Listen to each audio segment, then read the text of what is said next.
All right, good afternoon, everyone. Welcome to another Council of State Governments Eastern Regional Conference weekly webinar. Today we are discussing global protest, the movement that shakes the world in the wake of George Floyd.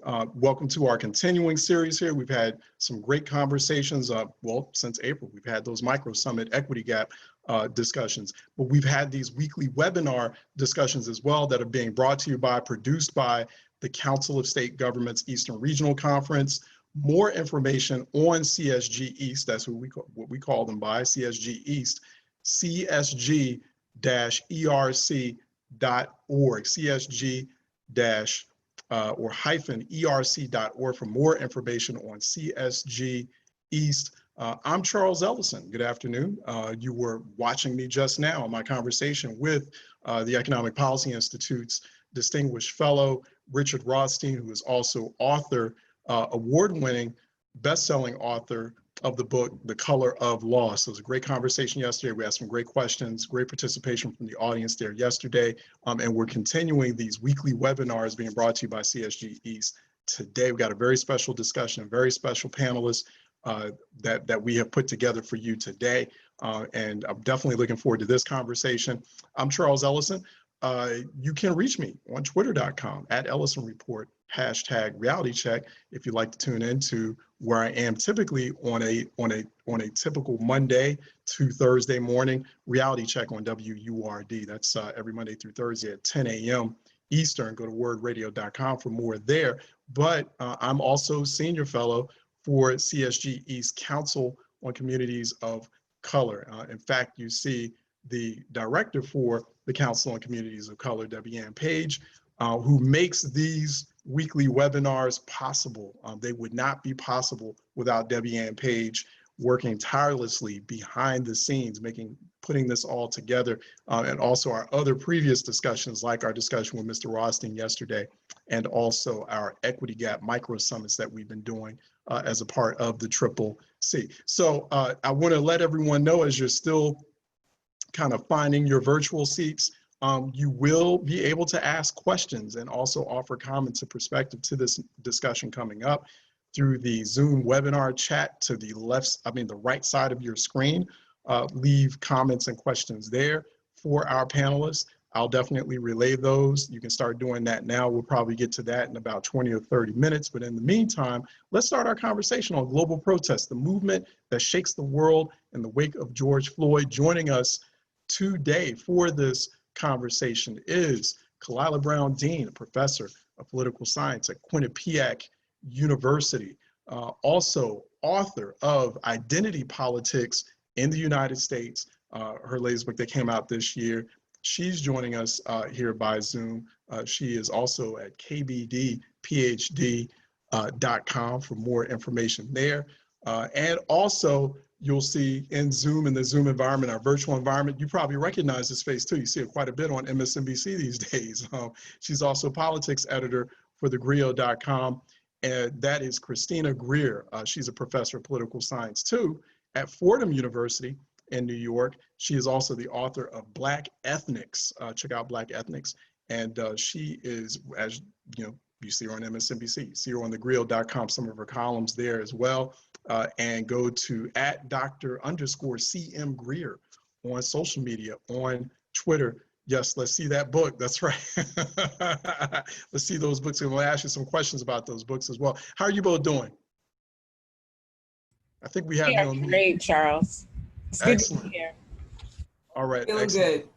good. Okay, it's great to have you both on. Really appreciate this and really looking forward to this discussion. Khalilah, I want to start with you and then have you expound on this, Christina. Identity politics. And identity politics is a term that's been used in quite a number of ways, especially over the past couple of years. How does it play a role in a time of pandemic, in a time where you have all these crises converging all at once? And you know, more specifically, what are some of the ways that COVID-19 has affected identity politics? You know, I think, Charles, for many people, identity politics is what other groups do. It's what happens when groups that we don't belong to or that we don't agree with start making demands in our society. And what the dual pandemics of COVID-19 and structural racism have revealed for some and deepened for others is that, in fact, everything that happens in this country about politics rests on identity. So that when you have people saying it is unreasonable that I have to go back and put my health at risk as a teacher, when others are saying, wait a minute, I am a home health aide that's been on the front lines and at risk for the last 6 months, why should your identity matter more than mine? If you're anything like me, and I know most people on this call did, you spent last night watching that roll call of states. And those representatives put on full display which identities were most salient to them. And so as a political scientist, I kept watching because I felt like it showed what states prioritized, but also who they prioritized.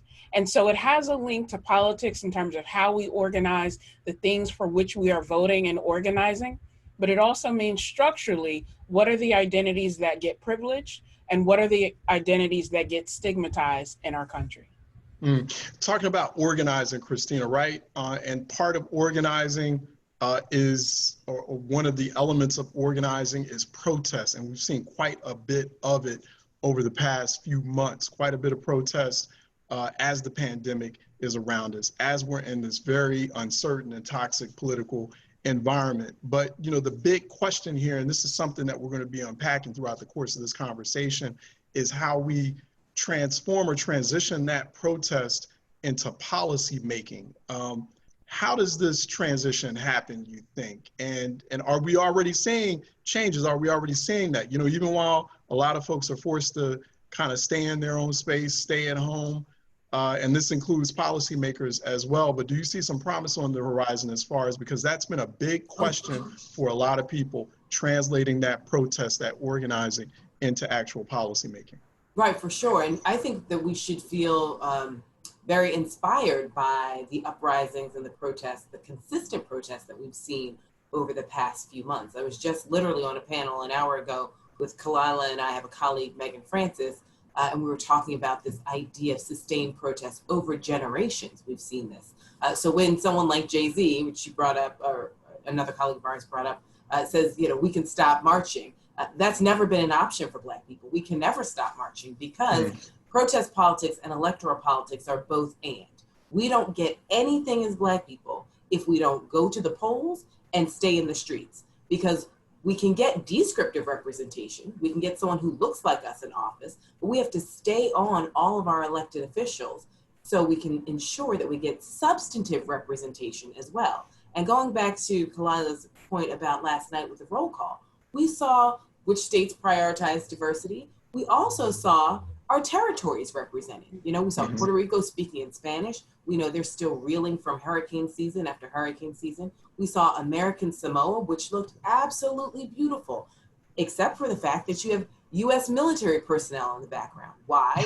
Because they are occupied by the U.S. military and they're a territory. They don't even get to vote in the same ways or have the same representation that we do as one of the 50 states. And so we don't even have to go all the way to American Samoa to think about our colleagues and friends in Washington, D.C., which used to be a chocolate city, which is majority Black city. And there's a reason why they don't have full representation. There's a reason why their rights were consistently taken away once Marion Barry and other Black mayors were elected. So we always have to question why it is that we have to stay in the streets. And what was brought up in sort of several panels that I've been a part of ever since obviously Kamala Harris was announced as the VP, and she's the sorority sister of our panelist, Khalilah Brown-Dean. When we think about the Divine Nine and fraternal and sorority organizations, many people like to just sort of brush them away as social organizations that started at the turn of the century and beautiful women who were of a certain class who, went to universities or in particular institutions. But these were mobilizing organizations. These were Black women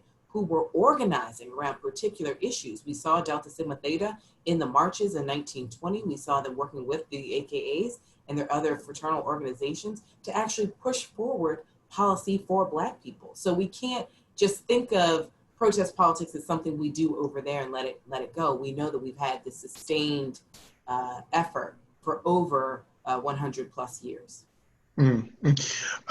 So within identity politics, Khalilah, you were explaining that identity isn't necessarily based solely on affiliation with a certain group. Because typically when we're talking about identity politics, racial politics, we talk about we're cutting folks in or segmenting folks into different groups. It's about the way you embrace it. I was real intrigued by that. Could you explain that more? I think there's always this distinction between your self-identity and your social identity. So to think about what it meant that Kamala Harris stands forth and says, I am a Black woman who is a descendant of immigrants from India and from Jamaica. And that even though I grew up in an area where I didn't see a lot of people who looked like me, I made the conscious choice to attend Howard University because I knew the people who had influenced my life had connections to that university, and because I wanted to be a part of something bigger than myself so that I could affirm myself. And now we see, I'm gonna be a little less than scholarly, we see ashy uncles on social media critiquing her self-identity and trying to define her for herself because it doesn't fit into that neat mode of what we think of as identity. And so there's always that tension. There are a lot of people in this country who identify as middle class, and then after COVID-19 realized, wait a minute, they weren't as economically secure as they thought that they were. And so that kind of tension plays out in politics in subtle and explicit ways, whether it's, the media sources that we view as credible, whether we are willing to check people's records and not rely on a meme for information. But it also means how we see ourselves and our future as connected to other communities, whether we move away or we decide where we want to be. All of that is interconnected and is being brought to the surface right now in this amazing year that has been 2020. Christina, you talk a lot about, in Black ethnics, you're talking about the differences between those, native-born or American-born Black people and then foreign-born Black diaspora, Black immigrant folks, and the differences between those two communities, differences between African and Caribbean communities, Black American communities. Is there when we're thinking about politics, right, and how this is all unfolding in the kind of moment that we're in right now, because this is, I'm sure we could speak for days on end and write a whole another book about this, but talk about the differences, because you write about this in Black ethnics, the differences between native-born Black political opinion and identification and foreign-born Black diaspora, Black immigrant political opinion. What are the similarities? What are the differences and why? Well, I mean, the purpose of the book, and it's so interesting when we think about motivations, as Khalilah just alluded to. The purpose of the book was to see where we could build substantive coalition building. It is not a book, I'm very clear in the preface, it is not a book about who's smarter or who works harder. These assumptions about Black immigrants over Black Americans, these long-standing stereotypes. And so I was just curious as to which policy positions, whether it's immigration or aid to Africa or Social Security or education, where we possibly differed, so we could figure out what were the overall racial identifications that we shared and possibly any ethnic distinctions that we had, so that we could figure them out amongst ourselves and then actually get more as a collective group. And so what I'm fascinated by was, for the most part, if we framed an issue in a racial space, Black v. white, we definitely saw cohesion. Obviously, if we framed it in more of an ethnic space, there was a lot more distinction. But what really, I think, was one of the most powerful findings that I had quantitatively was that when we looked at how Africans, Caribbeans, and Black Americans viewed Caribbeans, it was very favorably. When we looked at how those three groups viewed Africans, it was incredibly favorably. And then when we looked at how those three groups viewed Black Americans, it wasn't as favorable across all three groups. And so I think there's something else that's going on. It's not that Black people told themselves that. We still live in the shadow of white supremacy. And so even Black immigrants learn white supremacy, the same way Black people learn white supremacy and internalize it. So you don't always need white people to have white supremacy, the same way you don't always need men to have patriarchy, as we see time and time again every 4 years during election season. So I think that's what's really important for us to figure out what's the best way that we can come together and build substantive coalitions that don't necessarily have to be long lasting. But we also know that if a police is going to shoot your son or your daughter, they're not going to stop and ask first, are you from Ghana or Trinidad, or are you from, South Philly? That doesn't happen. So there is this collective Black identity of living and trying to exist and survive in this country. Yeah, it's very fascinating too when Khalilah jump in here, and then let's unpack that conversation a little further with the both of you, because we're having this big protest pandemic politics moment now, particularly with the selection of Senator Kamala Harris as Vice President Joe Biden's running mate. There's a lot of conversation around what is Black, who is Black, what constitutes that, what is the Black narrative, right? And then there's been this burgeoning ADOS movement and lots of conversation for the first time that we've ever heard so pronounced during a presidential election, reparations, that's coming about. So it's just like this clash of all these different ideas and concepts and debates. And a lot of it is built in or stems from a lot of conversation around the Black diaspora. Khalilah, how do we need to sort of navigate all that? Because it is a big, sort of messy Black diaspora soup of different conversations. But is there sort of a more organized way to navigate it? Is there a more organized way to sort of get it all organized and centralized and unified too, particularly as urgent as that unity is needed in a moment like this? I think that in some ways, I think it is absolutely ridiculous that we have to have a conversation about who is and who is not. Because when I look at the reality that via COVID-19, 40% of Black-owned businesses may permanently close.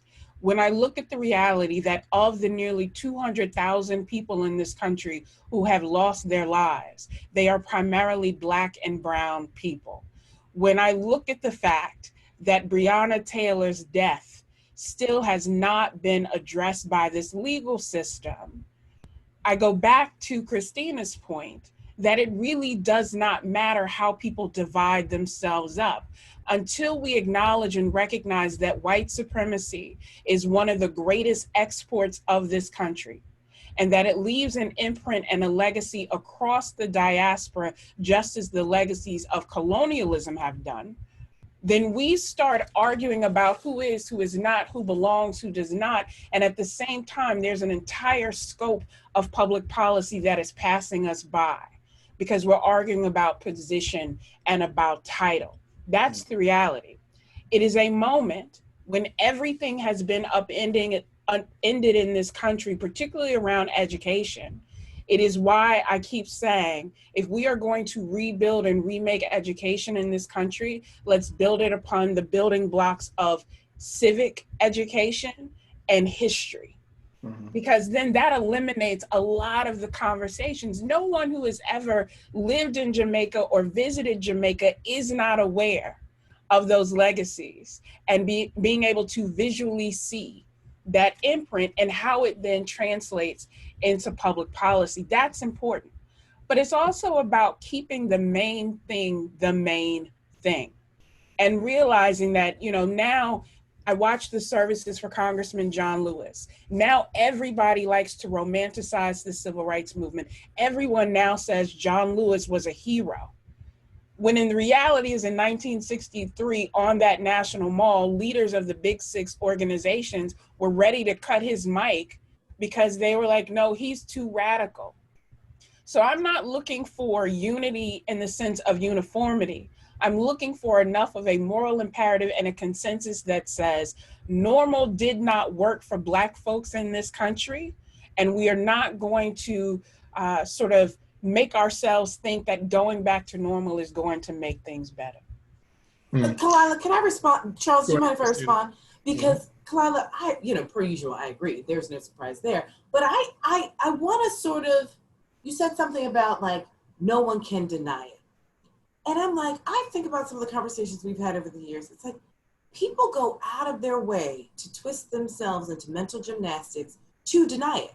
So like, you can go to Jamaica and never once allow yourself to put together the colonial narrative, right? You're too busy getting your hair braided and staying at your luxury resort, and you don't wonder why all of the guests are white, all of the servers are Black, right? All of the owners of the hotel in Jamaica are white for wherever you may choose to stay. And so I think that there's this cognitive dissonance that white Americans have been allowed to have, not just have had, but have been allowed to have, where their country is a good country. We started with George Washington, we move over, we had a little bit of a civil war, don't really know what that's about. There was some slavery, somebody named Harriet Tubman was amazing, Martin Luther King was a god and everyone loved him, even though he was assassinated. And now I have a Black girl in my class, and so we're good.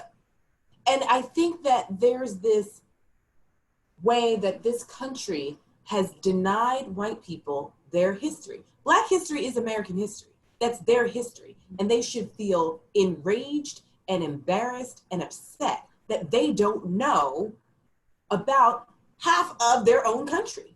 And so for us to survive, let alone thrive, but just to survive, we have to know about Black people and our Black history, and we have to know about white people and white history. We have to know about all of it. We have to know about colonialism and the diaspora in order for us to live and to work and to be, right? We have to pass that down to our children the way it was passed down to us. But I would venture to say, most white families don't have that conversation. And they don't even know what they don't know. And so they don't even have the questions that they should be asking. So it's like when they go to Jamaica, I don't know if they see it because they don't see it here. So why would they necessarily see it in another country that is in the shadow of capitalism?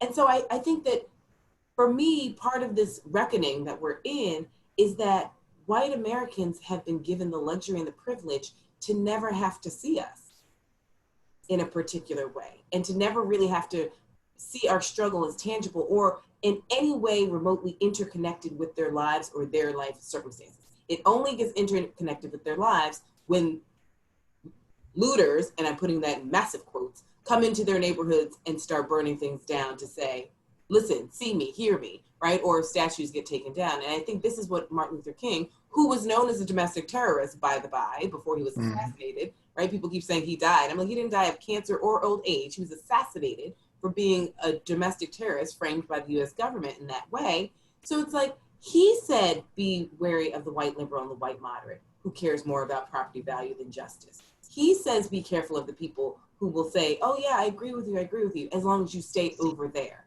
So I think that, we put a lot on the US South as they're the backwards ones and the Northern folks are the good liberals, but that's not the case. We know Malcolm X said anything south of the US border or the Canadian border is the US South.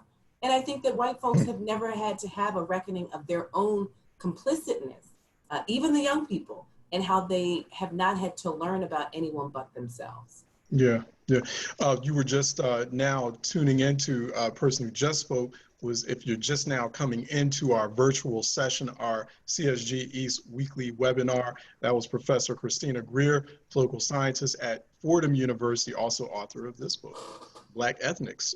Check out Black Ethnics when you get a chance. You catch her on MSNBC. She's politics editor for thegrill.com. And also we've been talking to political science professor Khalilah Brown Dean at Quinnipiac University. And check out her book. She is author of Identity Politics in America. And both of them actually are occasional guests, contributors on Reality Check on WURD, I'm proud to say. So we've had them on. Khalilah Brown Dean was on there quite frequently, every week at one point. So we're going to try to get her back, hopefully, in the coming months, depending on how the schedule shakes out. Christina Greer, also a regular contributor as well.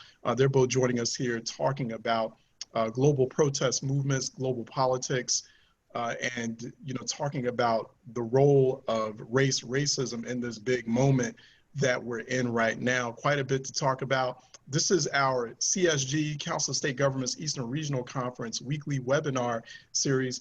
This is also being done in lieu of what was supposed to be an on-site, in-person event, our normal annual conference that we have at a select location. This was supposed to happen in Manchester, New Hampshire this year, but unfortunately, because of pandemic, obviously, we have to resort to the virtual environment. So we've been bringing you these weekly webinars.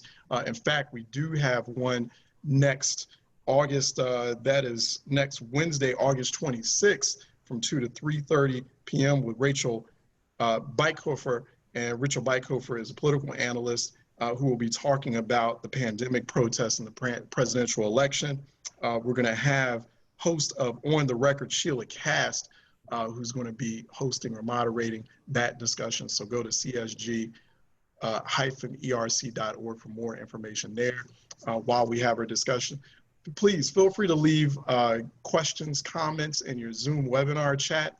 We will relay those during the course of this discussion. There's also some, thank you, Debbie. There's some informational links there in the Zoom webinar chat, including you may have heard the reference Divine Nine, that is describing Black fraternities and sororities. Debbie and Paige put some information there at blackgreek.com. And also you have links to Identity Politics in the United States by Khalilah Brown Dean, and also Black Ethnics, Race, Immigration, and the Pursuit of the American Dream by Christina Greer. And also some information on, I just recently mentioned ADOS.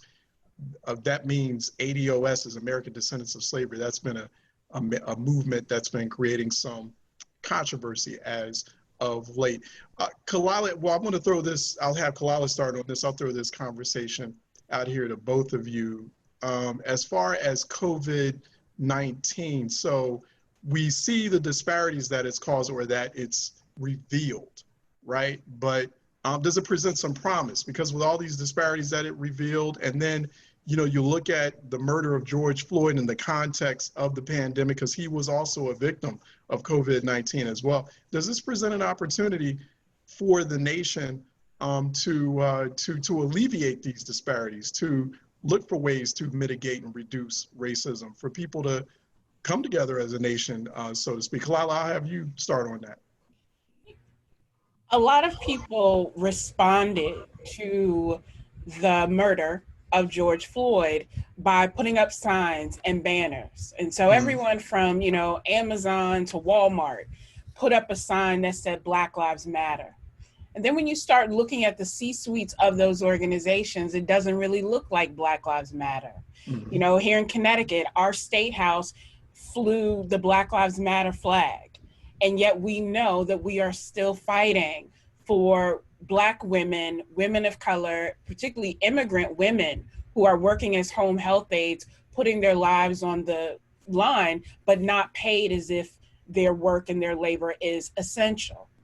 And so, given that every institution and key arena in our country, whether it's healthcare or education or policing or housing, has been upended by COVID-19, the challenge then is, when we think about rebuilding, what does that look like and who is leading that charge? Christina mentioned Puerto Rico still recovering from the successive hurricanes. One of the things that happened in Louisiana post-Hurricane Katrina is that when people were rebuilding their homes, they didn't rebuild exactly as those homes were before the hurricane. They fortified those homes. They rebuilt stronger, because they realized the structure and the foundation was not enough to sustain them from the next storm that would inevitably come. That's where we have to be.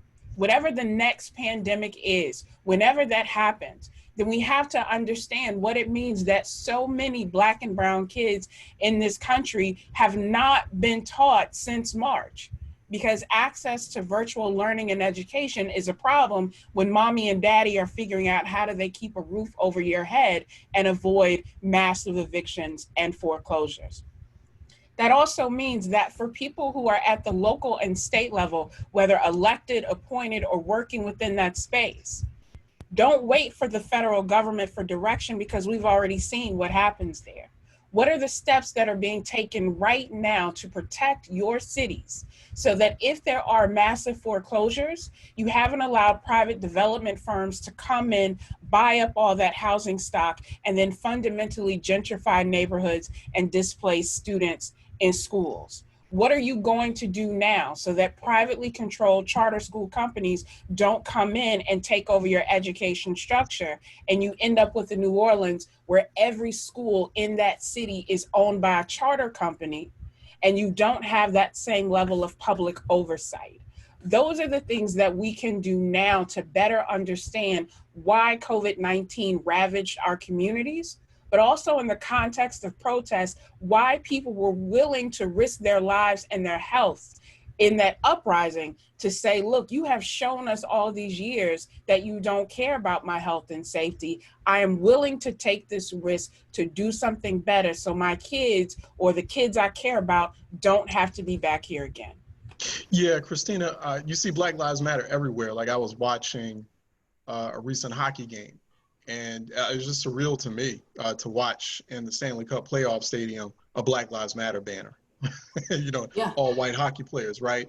Or just watching you're seeing Black Lives Matter banners showing up at what at one time would have been thought of as the most unlikely of places, right? But are we really seeing that being translated into actual tangible assets or tangible returns or things that can be leveraged, actual financial or economic investments that can be leveraged for the community impacted, primarily for the Black community? What are we saying? Right. I think that goes back to everything that Khalilah just said. I mean, we're seeing Black Lives Matter signs pop up everywhere, from, fast food restaurants to major multi-million-dollar corporations. But anyone can get a $5 sign. Anyone can wear a t-shirt. It's, are you going to do that work? We see that Mark Zuckerberg is kicking and screaming when it comes to racial equity. Won't do it, can't do it. Is willing to lose $70 million a month. People like Rashad Robinson and Color of Change taking him to the mat constantly and consistently. And we see so many corporations, it's like Black Lives Matter. How many people do you have on your board? 0. How many people are in your C-suite? 0. How many people are in executive leadership? 0. How many pipeline programs do you have at HBCUs, or you're making sure that young people get into your corporation? 0. So I don't really care about your, flimsy sign. It means nothing at a certain point in time. What are your hiring practices? Do you have a real HR so that the Black people who are there don't feel like they're being abused and mentally manipulated on a day-to-day basis? Are you really working to create real structural pipelines so that you can have leadership over time, so that you can have people on board? And I'm not just talking about descriptive representation. I don't want you to appoint someone who, was an admin on Tuesday, all of a sudden is a CEO on Friday, and that's probably not a great fit. And then you can say, well, we tried and she didn't work out, right? So let's not just have Black people for Black people's sake. Let's actually put the systems in place. And the thing that drives me batty, where I feel like I just want to rip out my hair and possibly just go insane. And I know Khalilah's been on enough committee meetings to know exactly what I'm going to say. There are so many times when these companies and corporations are asked, where are your Black people? Where are your talented Black people who should be in this room? And the quickest answer is like, well, we don't have any. We can't find any.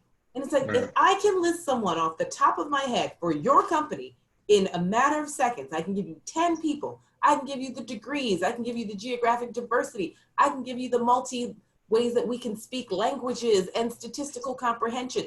We can do it all. And you can't seem to find anyone. And it's your job to find someone. Yet I know that I can find someone in about 1 minute.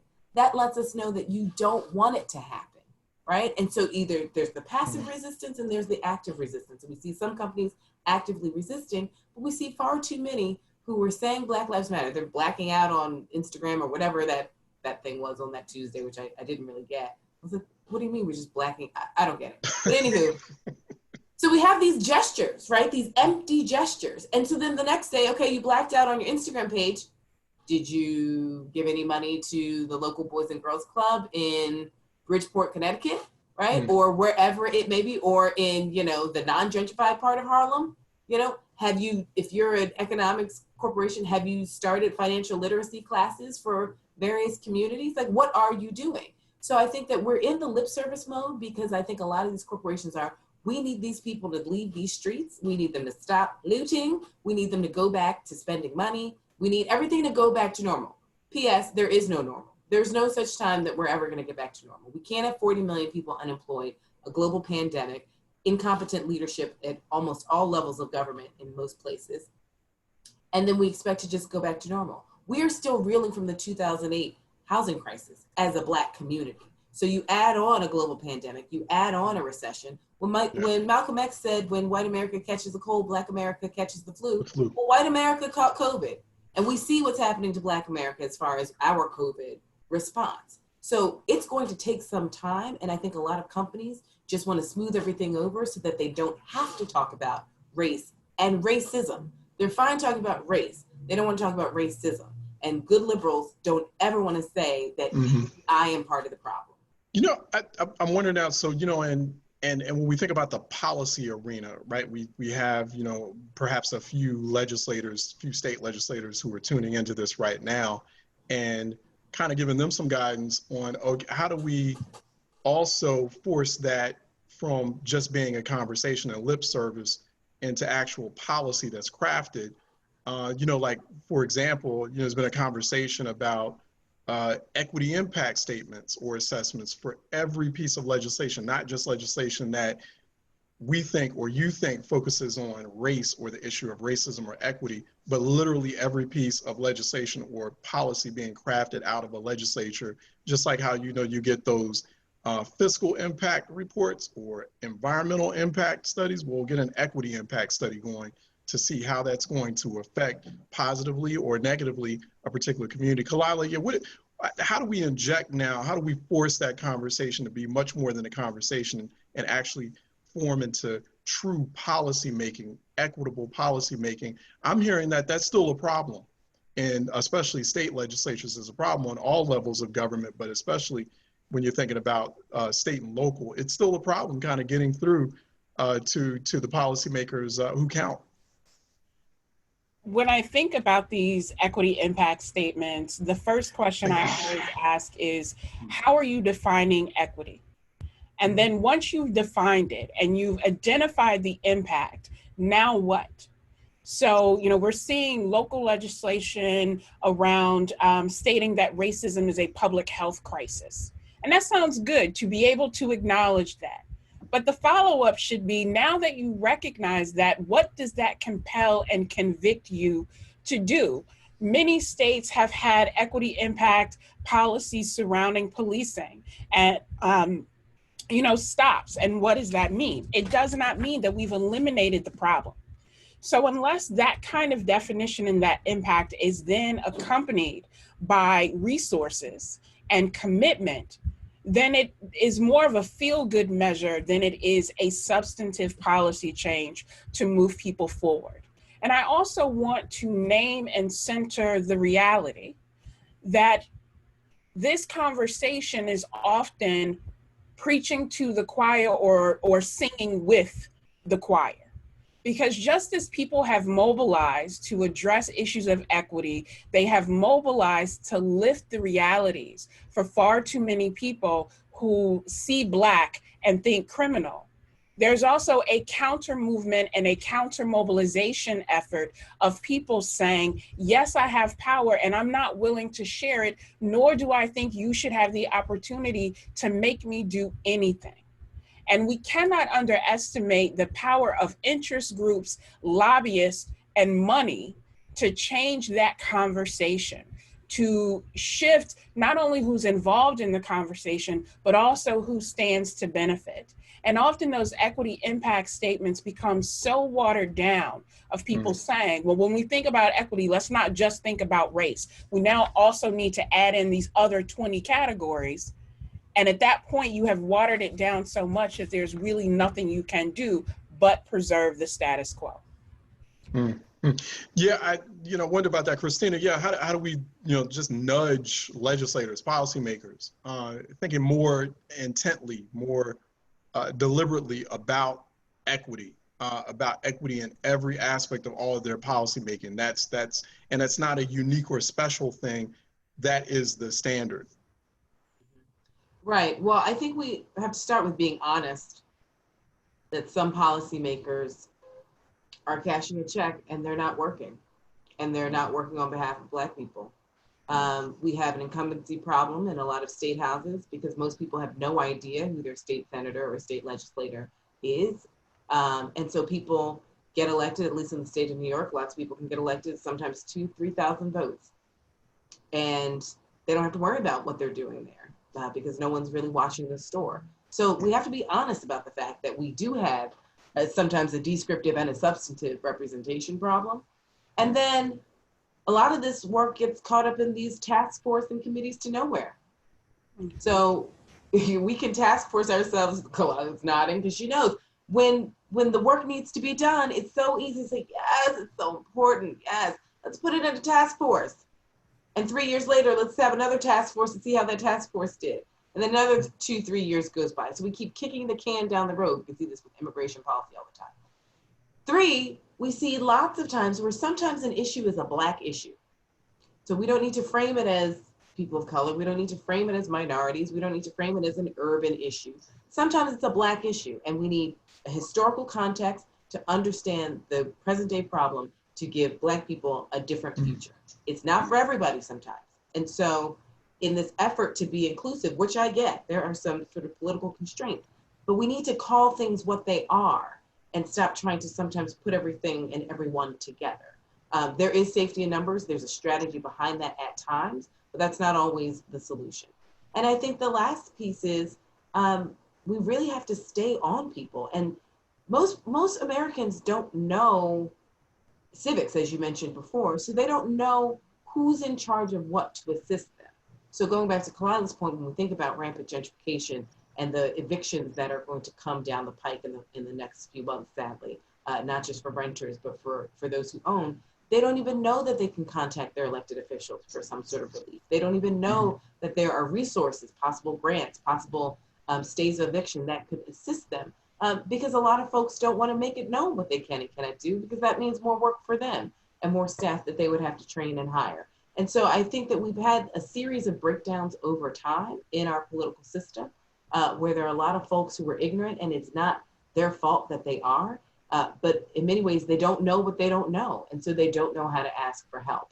And we have to have our elected officials and hold them accountable for those of us who do know what they're supposed to be doing, to push them to the front lines. And we're seeing this with some really great, I'm not gonna say young people, new people who are really saying, I'm from the community and I wanna be in the community. I don't want there to be this disconnect. I want everyone to feel like they can call me, trust me, and use me for who I am, which is a public servant. And I think sadly, we've gotten away from the public service piece of elected. You know, let's get a little deeper into that too, because I do feel like there's this disconnect, right, between the influencers and the grass tops and the grassroots.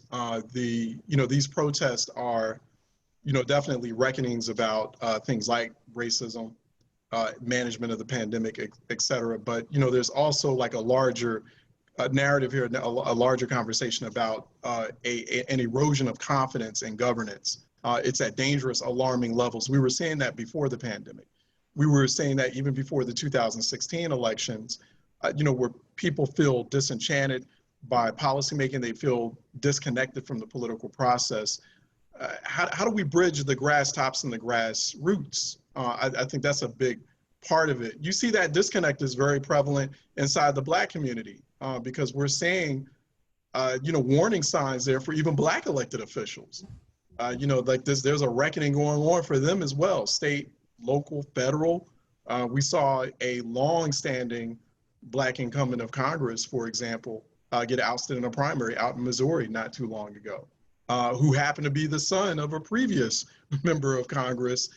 So, you see where I'm headed with that is like that's alarming. Something has to happen where those two segments of the population are talking to one another, where they're understanding and collaborating, but that's not happening, especially in a moment like this. Khalilah? I think the erosion of trust in government is replicated by the erosion of trust in institutions and organizations writ large.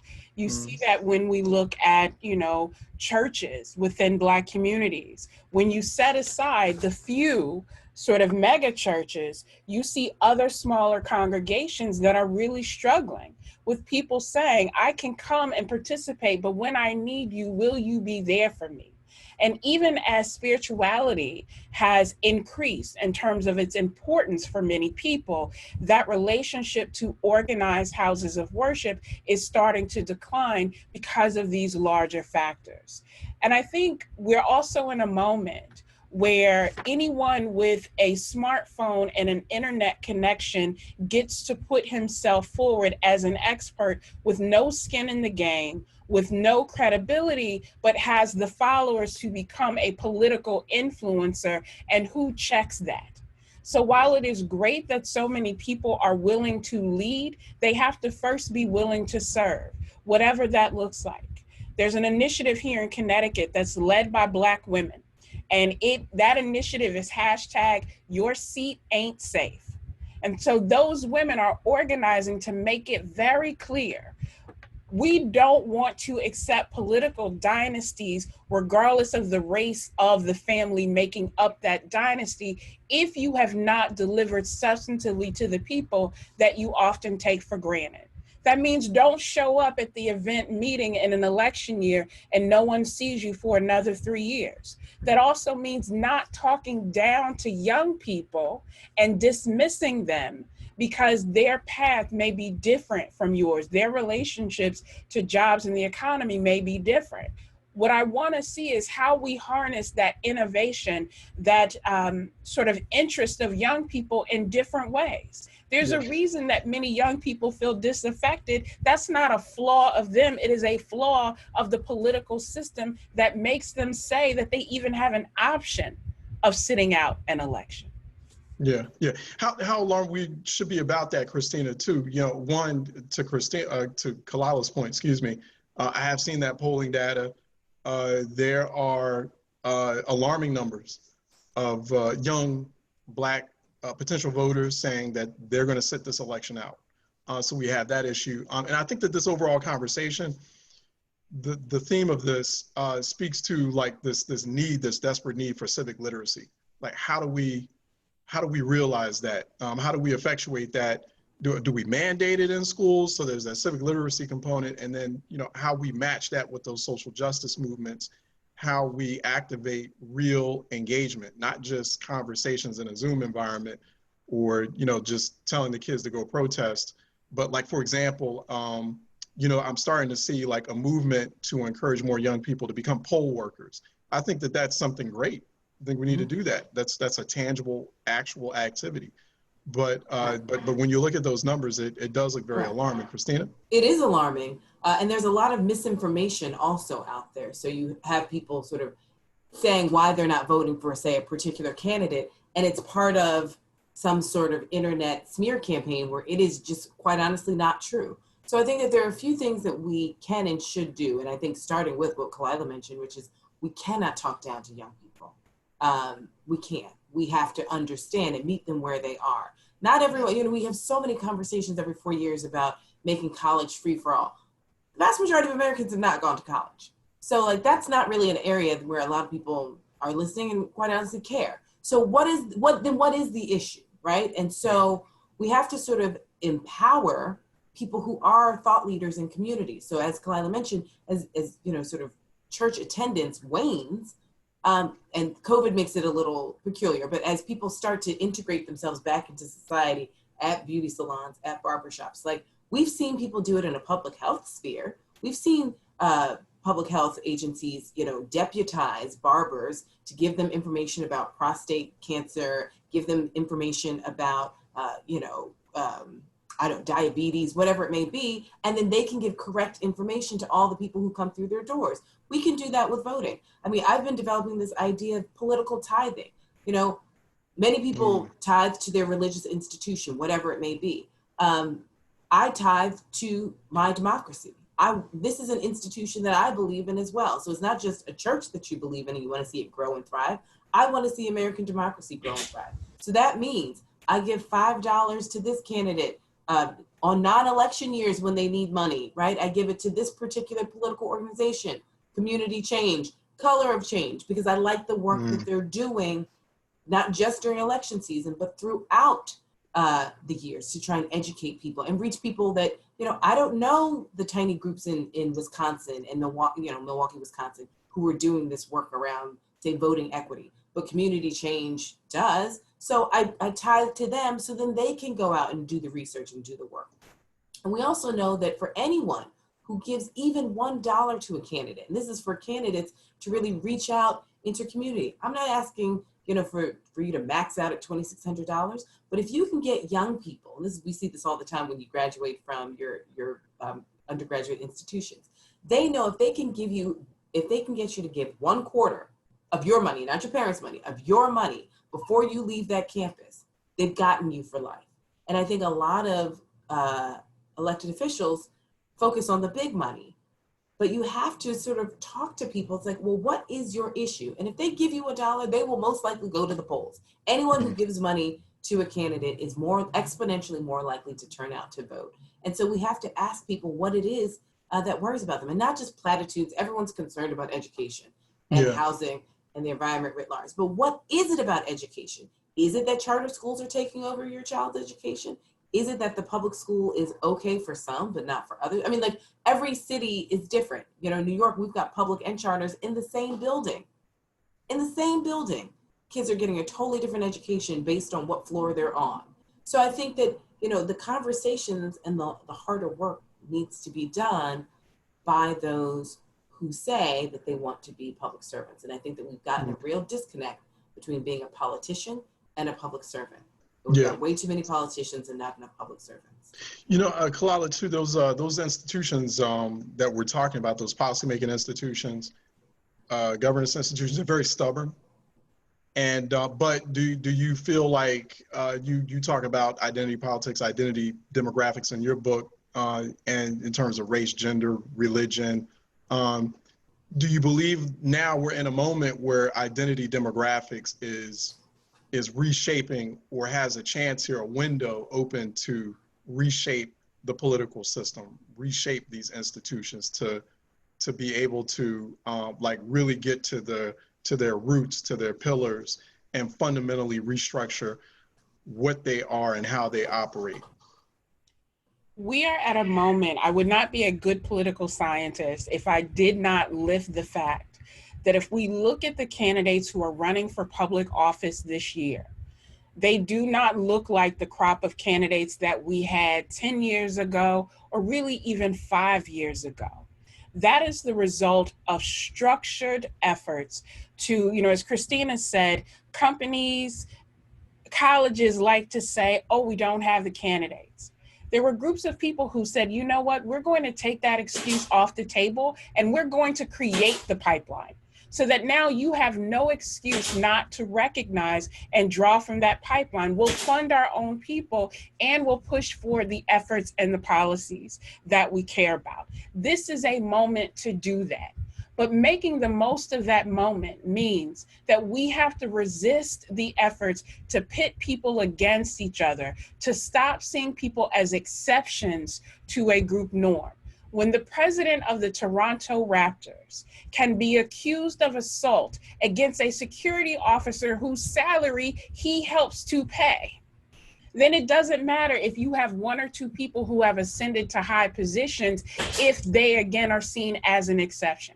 So I think we have to stop being comfortable and content with the exception and start promoting being exceptional in multiple ways. So again, this becomes sustainable change and is not lost as a one-off moment.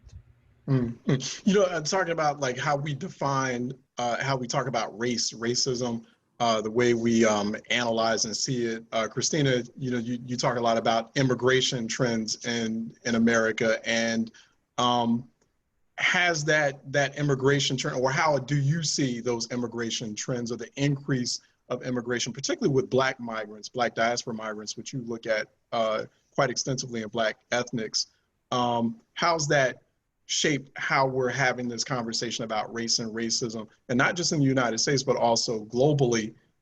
Because then we saw how the Black Lives Matter protest is shifted from being just a domestic event to a global event. I mean, we had protests in places like London and Berlin, and places that we would never imagine having a protest like that, especially back in 2014 when Ferguson happened?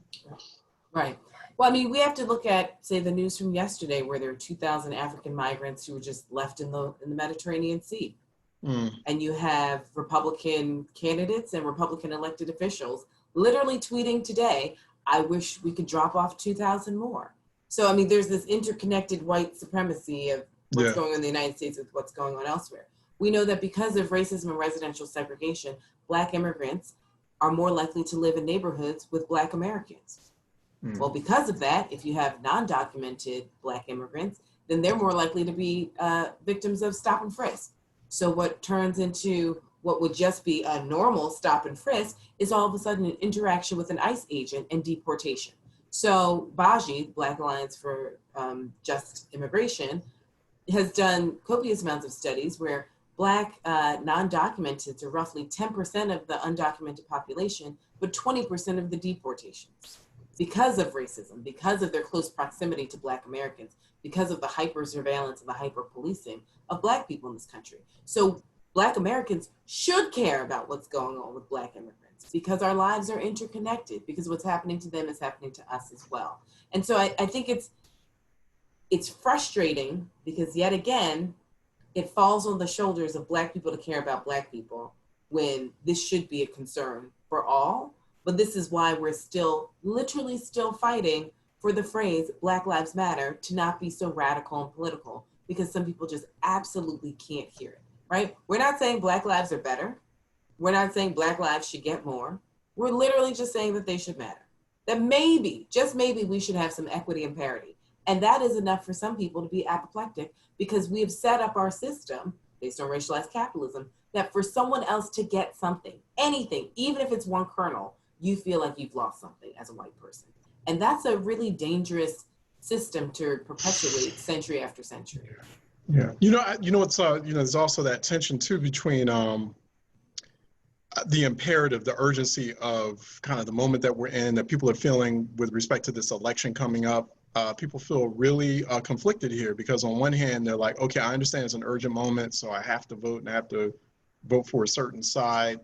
I have to engage in harm reduction, but I also really need these various candidates, campaigns, policymakers to really pay attention to and be held accountable for these demands that I've been making for decades, that my community's been making for several hundred years. It's very difficult to reconcile that. But in the middle of a global pandemic, when you have a white supremacist in the office, who the founding fathers and the framers have warned us about since the inception of this country, literally this is the time, if ever, to hold your nose and vote, because another 4 years of Donald Trump, you get absolutely nothing, and possibly you have no country left. Or with the other side, you might get something, or at least have people who are intelligent enough to think through those questions with you. Yeah. Khalilah? I love the phrase harm reduction in the scope of what we're facing in this country right now. And I also don't want us to lose sight of the reality that the greatest opportunity, I said this before, I'll say it again, the greatest opportunity to affect what happens in the day-to-day lives of Black people in this country happens at the local and state level. It's there where we're seeing the concerted efforts to disenfranchise people, to suppress their vote, and to prevent them from being able to walk calmly into a voting booth and make their choices known. It is at the local level where we're seeing cities say, do we want to continue funding a system that has not worked for anyone? Or do we want to understand that if we can prevent some of the conditions that lead to crime, we can have a stronger economy for our city. We can attract business development and investment. And we can focus on some of these other areas of growth without always feeling like we're trying to catch up. So yes, it is about harm reduction. And it's also about the simple reality, Charles, that when I go to vote, I don't vote because I'm excited about a candidate or because I'm excited about a political party. I go to vote because I believe that young people in this country deserve to inherit a country that is better than the one we have today, and that hopefully will be better than the one that we have in the next 10 years. Because democracy is supposed to be aspirational and it's supposed to be stronger. So that notion that people just aren't excited, I can't tell you what makes me more excited than being able to go to a site yesterday to get a COVID-19 test, to get negative results and feel like, okay, now I can know my family will be healthy and secure for the next however many weeks, because I don't have that looming in addition to figuring out all these other things. Charles, you and I say all the time, the stakes are high. They are incredibly high this year. I thought it was stakes is high. Stakes is high. Well, it depends on what venue we're in, Christina. Sometimes we go back and forth. Sorry, I thought we were at incomes. To quote De La Soul, the stakes is high, and we have to act accordingly. I think we had a question. I saw someone's hand raised, Shirley Gerard. If you have a question, leave it in. We're going to take a few more minutes while we're talking with Khalilah Brown-Dean and Christina Greer here in our weekly webinar event, CSG East. We're going to leave about a couple minutes. I know I only got you for a couple minutes, Christina. So Shirley, if you have a question, leave it there. Let's see if we get in the next couple of minutes. Parting thoughts here, Christina, as far as like where this all kind of ends up. It's a very tense time, obviously, but where is that? What would be that magical kind of pivot moment where we do reach parity? We have to do protests and electoral politics, both and. We cannot let up. It cannot be one or the other. You know, and I talk to a lot of my students who are just like, voting doesn't matter, and I'll take to the streets. But it's, you know, as Khalilah said, so much happens at the local level. I mean, you think about the state legislators in the state house in the state of New York and Albany, the billions of dollars that pass through the New York State House, higher than most nations. So those are people who dictate how we allocate resources for our schools, our hospitals, our roads, our police, our bodies, marriage equity. I mean, all that comes through the State House. And so I think that, you know, I think it is imperative that we take to the streets in a healthy way, obviously with our masks on during COVID, but we have to make sure we also show up at the ballot box. Every single elected official will tell you, possibly in quiet, but they know who votes. They know what communities don't vote. And they're not chomping at the bit to actually do much for communities that don't vote, especially when you have limited time and limited resources. So you think about someone like Michael Bloomberg, he catered to whomever voted, even if they didn't vote for him. He always made sure that their snow was removed and that their trash was picked up. Even those hyper Democratic neighborhoods that didn't vote for him, he knew that they voted. And so he wanted to make sure that, you know, you don't make those people angry. And then the communities that didn't were largely, by and large, ignored time and time again on all levels of government. And so even if it is a hold your nose situation, even if you have to do that extra research as to who best fits your needs, you have to turn out because your elected officials know who does and who doesn't. And it does matter in their behavior and their allocation of resources. Yeah, Khalilah, parting thoughts on that. Do we know what that magical pivot moment will be when we, you know, when we reached, you know, that parity, that equity? You know, can we see it? We didn't get here overnight. We're not going to get out of this situation overnight. But Charles, I want to say social distancing cannot mean civic distancing. There are no excuses. We all have access to information and by extension, revolution at the power of our fingertips. What are we going to do to empower people, to empower and educate ourselves and move forward on the issues that we care about? That's the moral imperative that we all face, and making, as Congressman John Lewis liked to say, making good trouble. Make that time at home work so that we cannot be back in this conversation 6 months from now, figuring out what are we going to protest for the next pandemic? What have we achieved? Not just the how, but the why. All right. You've been watching a CSG East weekly webinar event. We've been talking about global protest movements, transforming protest into policy. Last word was Khalilah Brown-Dean, political science professor at Quinnipiac University, also author of Identity Politics in the United States. So check that out right here. And also been talking to Christina Greer, who is political science professor at Fordham University. and author of Black Ethnics, which is right here as well. You've been joining us here for our very special conversation brought to you by the Council of State Governments Eastern Regional Conference.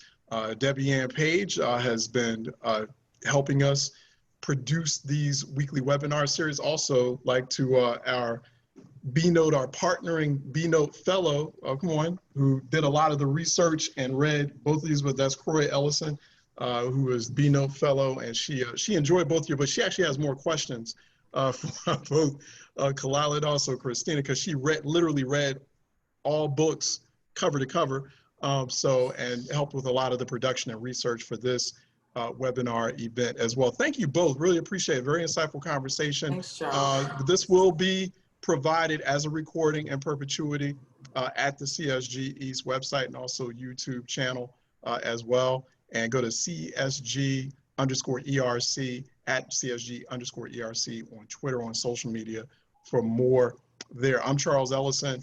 I am a senior fellow with CSG East Council on Communities of Color. Also host a reality check on WURD each day, each Monday through Thursday on WURD Radio. I'm at Ellison Report on Twitter.com, so you can reach me there too. Also, don't forget, next Wednesday, August 26th, is Rachel Bitkofer, did I pronounce it correctly? She'll be talking about pandemics and presidential elections. So look out, go to CSG-ERC.org for more information on that and get registered for that. That sounds like a great discussion. And we'll continue our weekly webinar discussions in lieu of our annual conference, which was supposed to take place in Manchester, New Hampshire, but we're doing it virtually this year. All right, everyone, thank you so much for joining us. Thank you, Khalilah, Christina. I'll talk to you again. Thank you, Debbie Ann Page, Director of Council Communities of Color, CSG East. Everyone have a fine afternoon and a great, safe evening and weekend. We'll talk to you soon. Thank you. Thank you.